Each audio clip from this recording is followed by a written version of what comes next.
wisest man that ever lived, his name is Solomon. He writes this book. And at the beginning of the book, he puts everything in order. Like he's recommendations for husbands, for wives, for children, for workers. He's got it in order. But by the end of the book, by the time he gets to chapter 23, he just writes little things. And I always figured it was like a piece of paper he left by his bed. And whenever he had a smart thought, he would write it down. Because they're all, every single verse doesn't have anything to do with the verse before it. So it's just kind of weird, but it's the wisest guy that ever lived.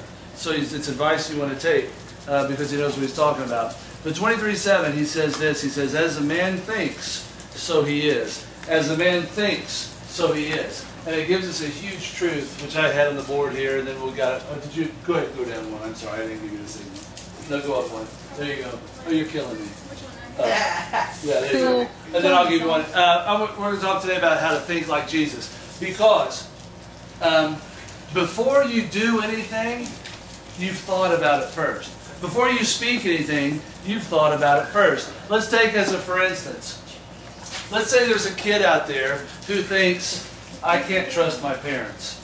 My parents lie. My parents have deceived me. My parents are selfish. They don't worry about me. They only worry about themselves. If a kid is thinking these things, what would you guys say the kid is going to be saying? Let's do words first. What kind of thing am I... Say a kid's thought these thoughts for 6 months. What kind of things am I going to hear the child say? Yes. Oh, no, give me an example. I hate you. Doesn't care about me. Well, let's Sarah go. Okay, I hate you. You don't care about me. What else? Raise your hands just so we don't have chaos. Yeah. You're awful. You're terrible. No, awful. Awful. You're right. I would have said terrible. I want out of here. Okay, I want out of here. I can't wait to get out of here. I hear seniors say it all the time. What kind of things will the child who has those thoughts do? What actions will they do? Run away. Okay, run away. Excellent. Not good one. I'm not saying running away is excellent. I'm saying that's a good answer. Yes. Not good one. Well, give me specifics. Yes. Give me specifics. Okay. Yes. Give up at school. Okay. Quit school. Basically, do whatever the opposite of what their parents want. Exactly. If mom and dad like the Pacers, then they might like the Heat. Or if parents want you in bed by 9, I'm staying up till midnight. Yes. We'll start cursing at their parents. Okay, cursing. Excellent. Rebellious actions. Yes. Such as? Drugs. Okay, I might hit the booze. Exactly. So you guys are exactly right. So you might say, the problem is they curse, they talk bad, they say rebellious things. Or you might say the problem is they run away, they hurt themselves, they hurt others. But really, what is the problem? The problem is thoughts. Because before we act and before we speak, we think. Okay? And so the good news of the lesson is, guess who controls these thoughts? Jesus. You do. You control what you think. Because, tell me if you guys know that this is true or not.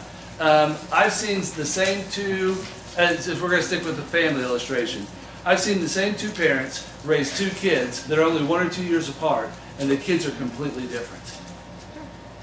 Why? How is that possible? If we're going to say the parents genetically decide, but the parents behaviorally also decide, how is it kids can be so different? Because the kids are... The first one was a test, the second one was... because the kids are processing... What's that? The first one doesn't want to be like the first. The second one doesn't want to be like the first. Sometimes. I think a lot of it is. Yeah, they have different ways of thinking. Some will see a situation and perceive things completely differently. As a for instance, you guys might tell me I'm ugly, and I probably would laugh because in my thoughts I would think, oh, they're so good at teasing. You're ugly. You guys might have the same person tell you you're ugly, and what might you think? You might think, I really am ugly. I really am stupid. I really am too fat or too skinny or whatever. You might choose to believe them. It's all your thoughts are going to control you. So we're having today, shh, keep it to yourself, please. We're going to be talking about thinking like Jesus. And wouldn't you like to be like him? And you guys have seen The Matrix, I'm sure. That you have control of life. He thinks that, and he doesn't think, he lives in the Matrix where everything is decided. So if he wants to stop 1,000,000 bullets and then sneak out of the way and then let it go past him, he does it. It'd be great if life was lived in a Matrix. However, it's not. Thank you. And I'm going to try to do my best to remember where to point to. Before we do or say something, we think it. I thought I had a Bible verse I wanted to go to here. Let's go ahead and go to the next one. So if you want to have the thoughts, and I think we're going to use Jesus, right, as our perfect illustration. Jesus was the one who did all the things right. Jesus was the one who said all the right things. So if I want to be like Jesus, if I want to have Jesus' actions and Jesus' words, I first have to have what? Jesus' thoughts. The thing I can control. Jesus' thoughts. So we're going to talk about how we can think like Jesus. If I want to act like Jesus, I want to speak like Jesus, then first of all, I must think like Jesus. The Bible tells us several places. From the mouth of Jesus, he says, you are judged by your... He says a tree is judged by its fruit. If I want to know what kind of a tree it is, you know what I do? I look what's hanging on it. If I see apples hanging on a tree, what do I judge it? It's an apple tree. If I see bananas hanging on a tree, I will say this is a banana tree, okay? And Jesus is saying, by the same way, he looks to see what kind of fruit we have to judge us. The fruit is our words and our actions. But our thoughts control what you think today will determine what you say and what you do tomorrow. So you get a chance to control exactly that. Sermon on the Mount. Boom. Yeah. Matthew chapter 5. Jesus introduces a new covenant, he says. And thank you guys for taking notes. I appreciate that. That's why I put that paper in your hands. Besides the announcements on the back, it's a good place to write stuff down that might help you in the future. In the Sermon on the Mount, Jesus introduces what he calls the new covenant. And that's where we get the idea of the New Testament from. He says, the way things used to be done, I'm changing it all. He says, you used to believe that you should not murder. I say not only should you not murder, but not also should you not, who can fill it in? Also, you should not hate someone. Why? Because let's say I start hating Alyssa. I don't like the way she looks. I don't like the way she talks. I don't like the friends she hangs out with. If I start in my heart of hearts hating Alyssa, what's going to happen? Yeah, sooner or later I'm going to start acting like I hate her. And eventually I might get so much hate built up inside of me I might want to kill her. And Jesus says, if you want to not kill somebody, then don't hate them. And he says later, it says in the Bible, you should not commit adultery. Adultery is when you have sex with somebody you're not married to. He says, you should not have sex with anybody unless you're married to them. But I tell you, don't lust after someone. Why? Because if I start lusting after Andrew, it's only a matter of time. It's only a matter of time before I might act upon that. Jesus is identifying, and the entire Matthew 5 is the same thing over and over and over, where he says, before you do wrong, we've got to stop thinking wrong. We've got to control our minds. And the good news is we can do that. It is not natural to control your thoughts. If you guys are sitting there thinking, I have negative thoughts, I have physical thoughts, I have sexual thoughts, I have harmful thoughts, you know what? You're not weird. Every single one of us in this room have had that. It's part of being human. When we're a baby, have you guys been around babies much? I don't know if some of your parents haven't. Some of you guys have little ones at home, but maybe have nieces and nephews. When we are born very selfish. When that child does not get what that child wants, what does that child do? Right. Even the best baby in the world, when it doesn't have a bottle when it's hungry, it screams, give me bottle! Ah! When they have a wet diaper and they want a dry diaper. Ah! We are born selfish. We are born wanting what we want. It's part of being human. However, if I am 25 years old and I am still crying every time I don't get every little thing that I want, we call that immature. You're supposed to, as you get older, you're supposed to grow up.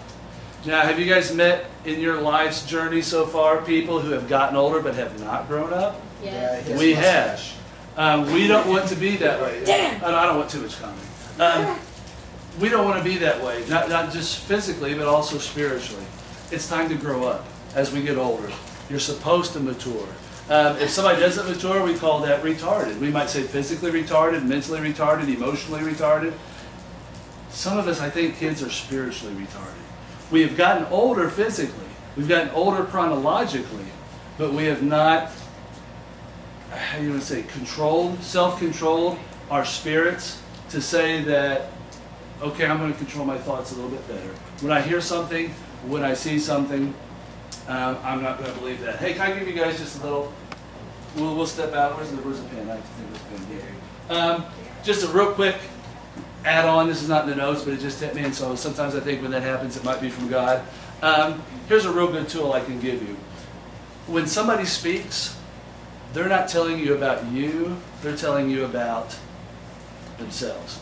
As a for instance, let's say I come in here and I make a joke about Mexicans. I'm just saying, let's just say I start talking bad about Mexicans are all stupid or fat or ugly or dumb, whatever. No, I'm just saying as a for instance. Nobody get upset. I was going to pick on blondes, but then I thought that's been overdone. Would that change your opinion on that group of people? Mexicans, would you think, oh, you know what? Dan's right, all Mexicans are this, that, and the other thing. No, what would you think when I said that? You would think Dan is ignorant, wouldn't you? You think Dan is stupid, Dan's racist. It would change your opinion on me, but not on what's being talked about. Why is it we can understand it there, but we can't understand it when we are criticized? As a for instance, if I say, Tyler, you are stupid, does that really mean Tyler is stupid? Yes. No, it means I'm stupid because I'm the one that said that. If I say, you know, this person is lazy or this person is ugly, does that mean they really are? No, it means I'm a bad person. So kids, when you are criticized, when someone calls you stupid or ugly or too fat or too skinny, it is not true. What is true is that person that's calling you those names is ignorant. Now you can choose whether or not you want to tell them. You know, a lot of times I keep that to myself when I'm criticized. I just say, thank you very much. And then I make a middle note. You know, I don't like that person anymore. I'm not going to hang around with it. I'm not going to listen to them. I'm certainly not going to let them, you know, give me advice on life because it's a very negative person. So just when you're criticized by words, let it go past you. It's not the truth. It just tells you the truth about the individual who's doing the criticizing. All right, and finally, just as an illustration, as to prove my point why it's natural, you guys were with me last year. We studied the book of Genesis. In Genesis chapter 1, how did God create man? He created him out of the dust of the earth with his hands, and then he gave him his breath. But the same word in Hebrew, breath, is spirit. Okay? So you are 50% dirt, and you are 50% spirit. Okay? And at war inside of you, there are times when the spirit wants to win. The spirit wants to go home to be with God. It wants to be good. It wants to do right. But half of you is dirt. And it wants to do dirty things. And it wants to get down in the mud and get gross and get nasty. And that's the war that goes on. You guys have heard that illustration the Eskimos talk about. Every man inside of him has two wolves. Oh, yeah. And which wolf wins? The one you feed. The one you feed. Okay? You get to choose who wins. You get to choose if the dirt wins or if the spirit wins. The one that you feed. If you look at dirty pictures, if you listen to dirty jokes, if you talk dirty and do bad things, guess what? Which wolf are you feeding? You're feeding the dirty wolf. So what are we going to get out of you? We're going to get dirty. We're going to get junk. We're going to get slop, stuff that nobody can use. But if you are focusing on good and positive and helping others and encouraging and serving, what are we going to get out of you? We're going to get a good out of you. You decide who wins. Let's go with it. This has nothing to do with the lesson. I just want to let you guys know we're halfway through. Hang in there. It stays this good the whole time. Don't worry. But also, that's just a cute little thing. Well, no, I thought of this because Avery has this poster in his bedroom. Yeah. Okay. All right. Go with me, if you would, please, to the book of 2 Corinthians. And we're going to look at the rest of the night. This beautiful text. Someone who gets there fast, holler it out. We all have, what is it? 314. 314. We all have the exact same, oh wait. Oh, that's Chronicles. We all have this Bible, so 816. 816 is the page. Anybody else need the text? I need somebody to read verse 3, somebody to read verse 4, and somebody to read verse 5. Tyler 3, Andrew 4, Julia, will you read 5? Give him another second, Tyler, because I want to make sure I find it. Guys, hold on to it, because we're going to be digesting and going through the scripture in a little bit of detail. Because this is exactly, I think, what God wants you to hear tonight. All right, we've all found it. 2 Corinthians, let's read chapter 10, verses 3, 4, and 5. For though we live in the world, we do not wage war as the world does. The weapons we fight with are not the weapons of the world. On the contrary, they have divine power to demolish strongholds. We demolish arguments and every pretension that sets itself up against the knowledge of God, and we take captive every thought to make it obedient to Christ. I love that. He says we need to take captive every thought to make it obedient to Christ. Before we get to talking about it, I want to make sure we're all talking about the same thing. What does the word captive mean? He says take every thought as a captive.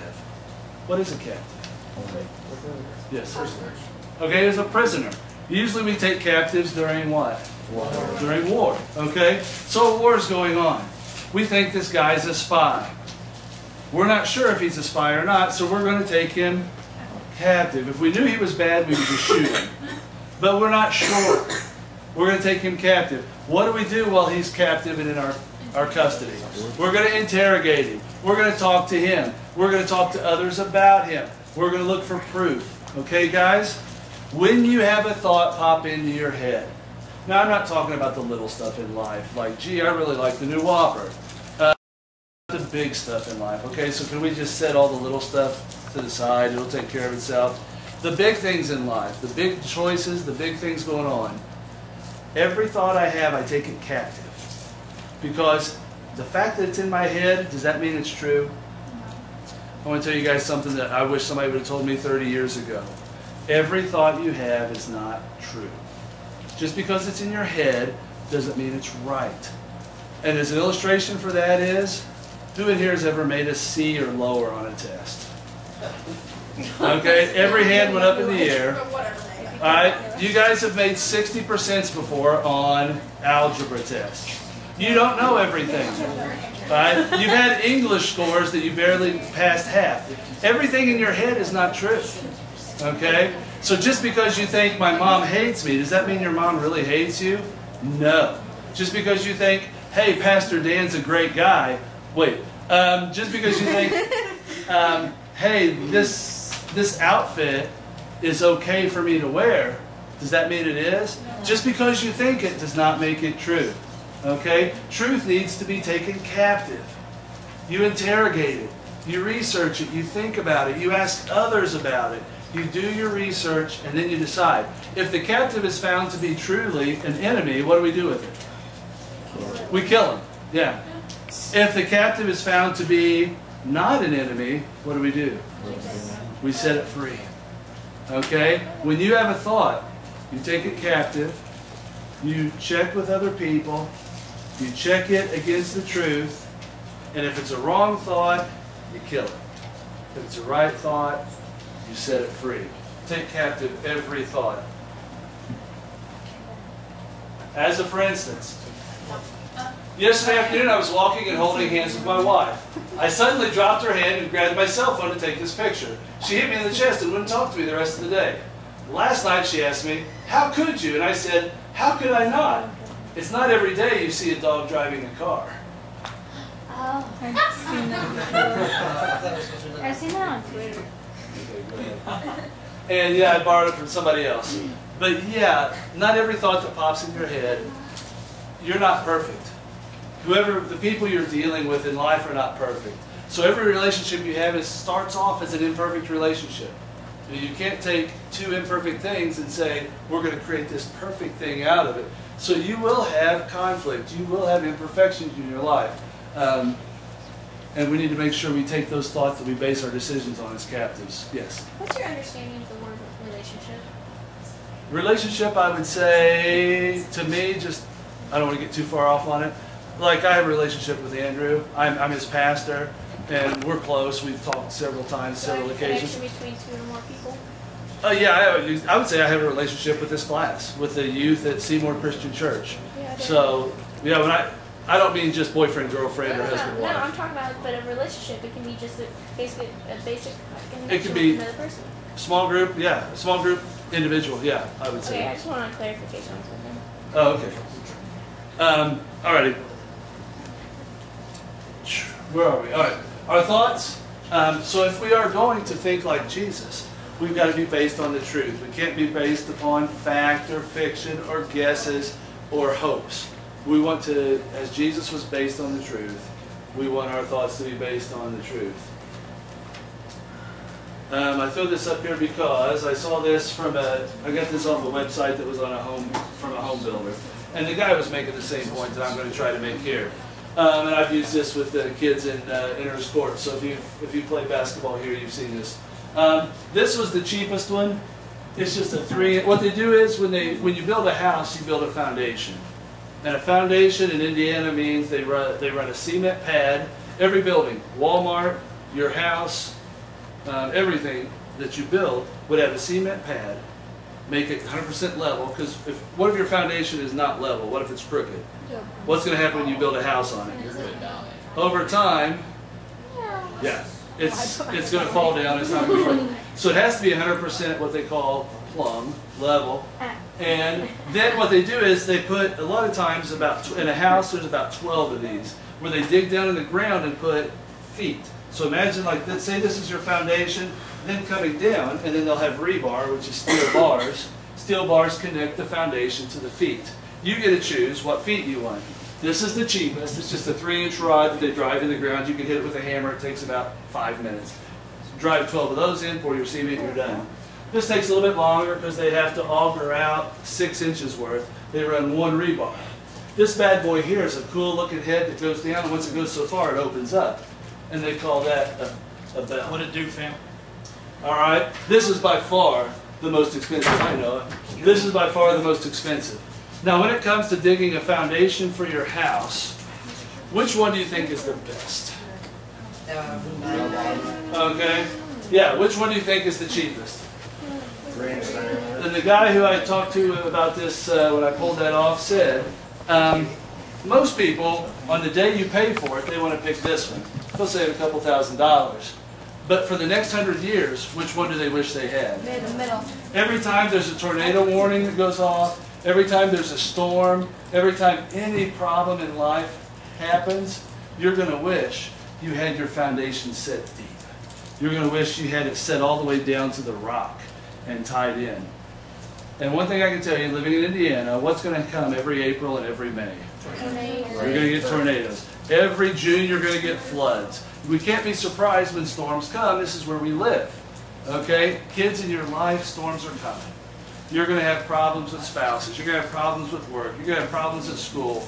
You're going to have problems with individuals who are on drugs and other things. You're going to have problems. Where are your foundations? Are your foundations set very thin based upon opinion and rumor, or are they tied into the truth? And that's truth. Go ahead to the next one. Truth with a capital T, like Jesus was. I'll go fast because we're going to have D groups tonight. We're going to talk about this a little bit, with your individuals.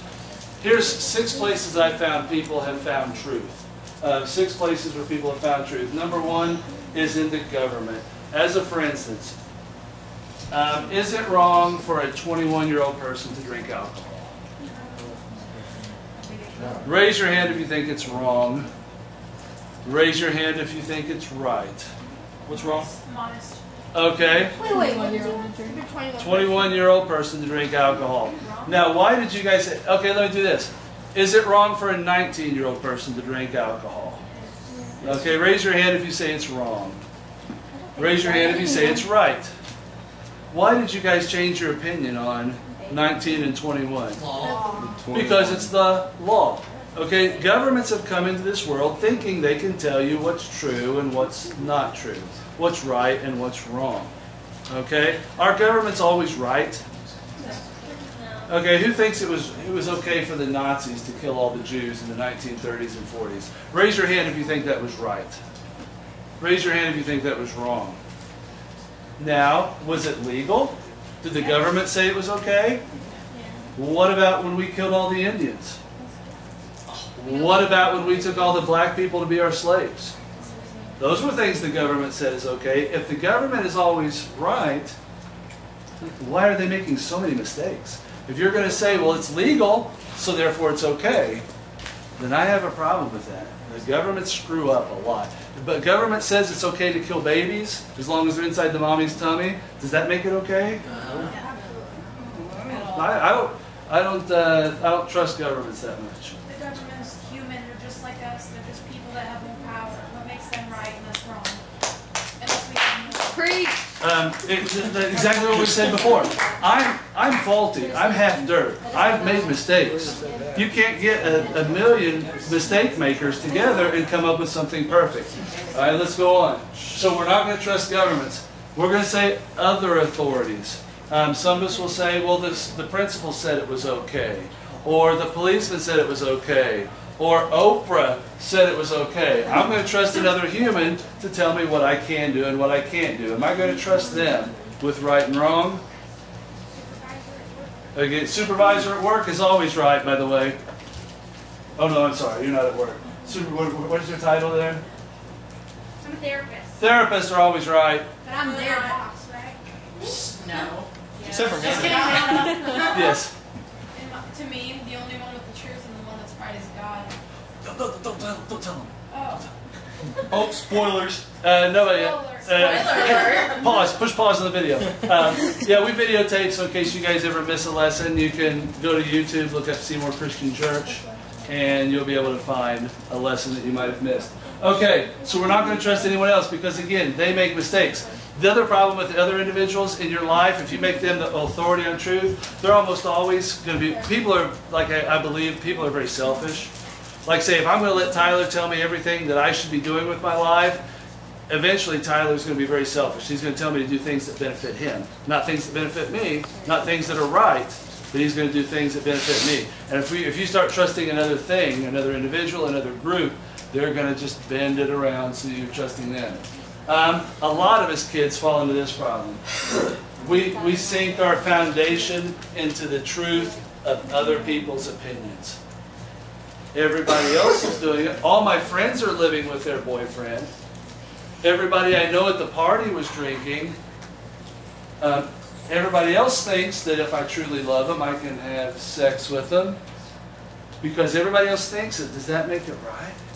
No. Again, I can throw you back to everybody in Germany thought it was okay. Everybody in America thought it was okay. Everybody today is saying it's okay. That doesn't make it okay. If all of us got together and voted 2 + 2 is 5, would 2 + 2 stop being 4? No.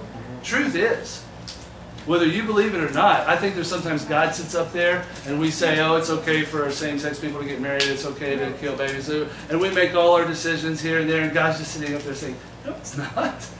No, it's not. Like a parent would have, I had kids once that were 3 and 1 years old because they're 2 years apart. And they might say, it's okay if I stay up till midnight. And I was like, you guys can say that to each other, but it's not. You're 8:30, you're going to bed just like every other night.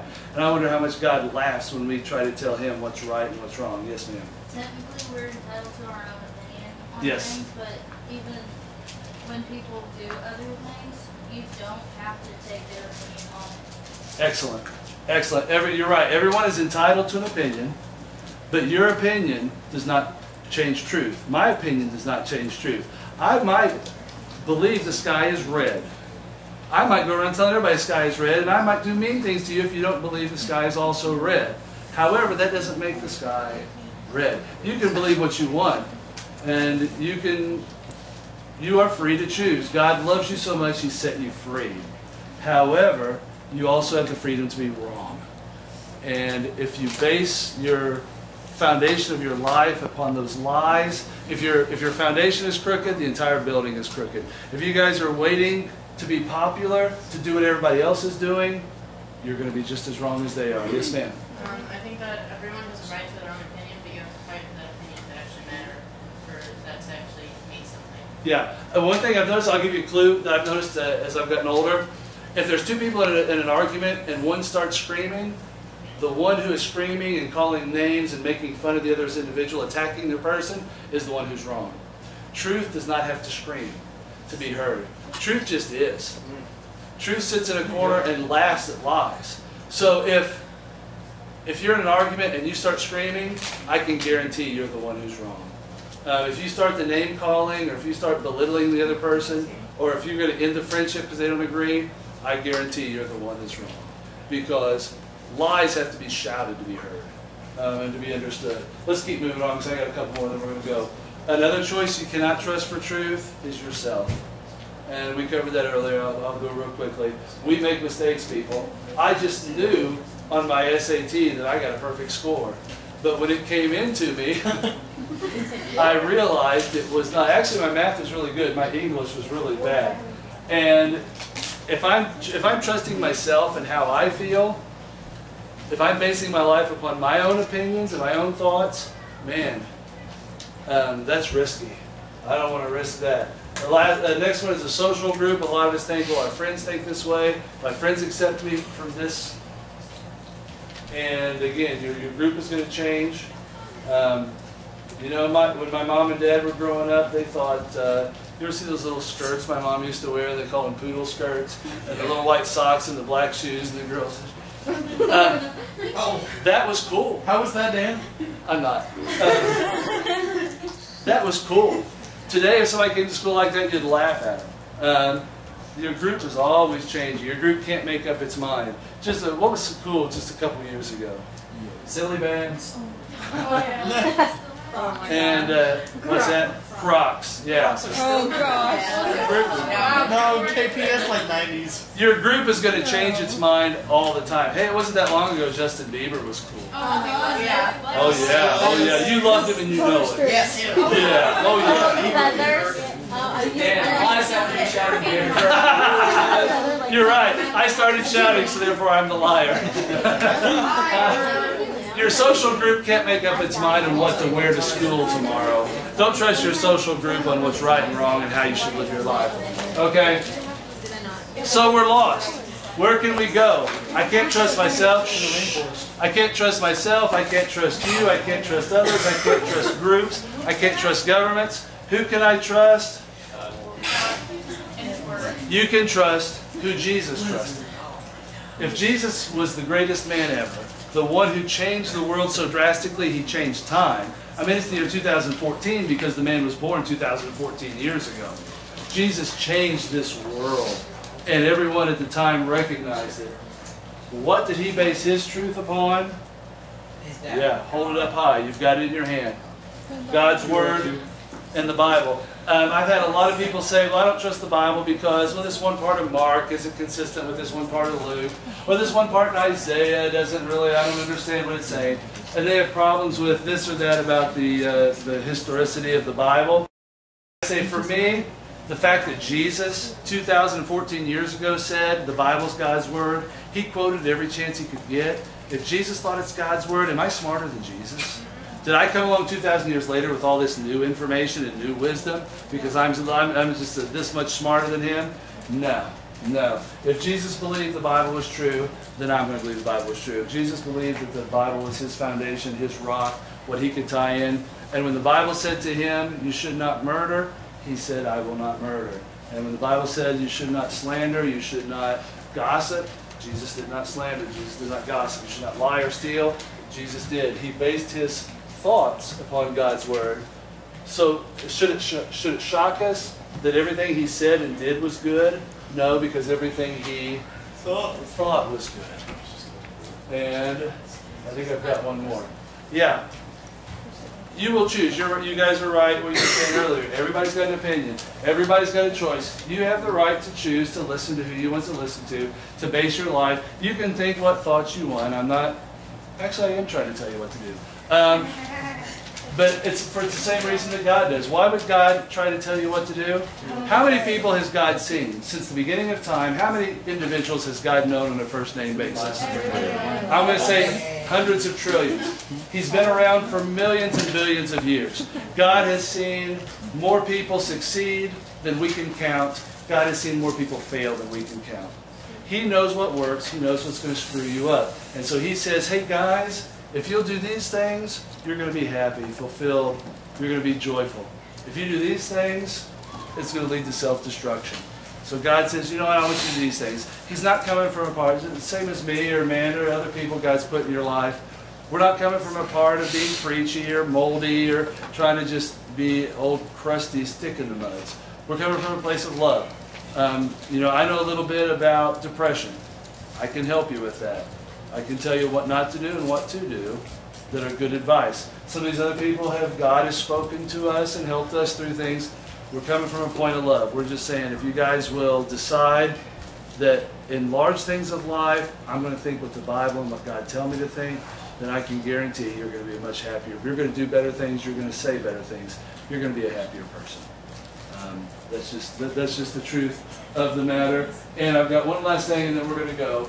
Romans 12, 1 and 2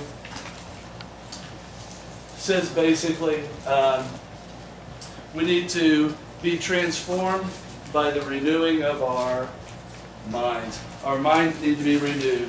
It's kind of like when you turn off, if your computer is all locked up and giving you problems, what do? You turn it off, you turn it back on. Before you call a guy and pay him $1,000 to fix your computer, you reboot.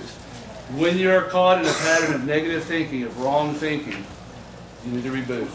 Kick it all out, start over. God says you renew your actions by first renewing your mind. And He calls us to do that. And then finally, she's throwing it there for us. There's going to be roadblocks in your path. It will not be easy to think like Jesus. The devil wants to do the opposite of everything Jesus wants you to do. Jesus wants you to be happy. The devil wants you to be angry and sad. Jesus wants you to encourage others. The devil wants you to discourage others. On and on and on and on it goes. There will be authorities in your life, no matter who you are. Even the President of the United States has people who are above him. The Supreme Court and the Congress can impeach him and get him out of here. Everybody is accountable. You will have bosses, you'll have school teachers, you'll have policemen, you'll have militaries. You will have bosses your entire life. You might as well learn how to deal with authority. You won't get away from authority no matter who you are, how rich you become. You will not always have authorities over you who are good Christian people. So get ready to deal with the fact of people who, a good friend of mine he's a vice president of a pharmaceutical company. His boss recently asked him to cheat, to lie on expense accounts when they travel, because he traveled with the boss. And so he had to decide, do I want to keep my job and lie and cheat and steal, or do I want to get fired? And he has a wife and kids he wants to take care of. So it's a tough choice. You will have roadblocks in your life to truth. You will have friends who are around you who are trying to lead you away from what is right. There are times you're going to have to say goodbye to friends because of their behaviors and their actions. And then finally, you yourself. What's that? Preach, preacher. And then you yourself are sometimes a roadblock to truth. Because there are times, you know what? If I ever ask a kid, this is just a sneaky thing I do, and I'll tell you, it probably won't work with you guys anymore. But if I ask you kids, do you believe the Bible? Do you believe 100% of the Bible?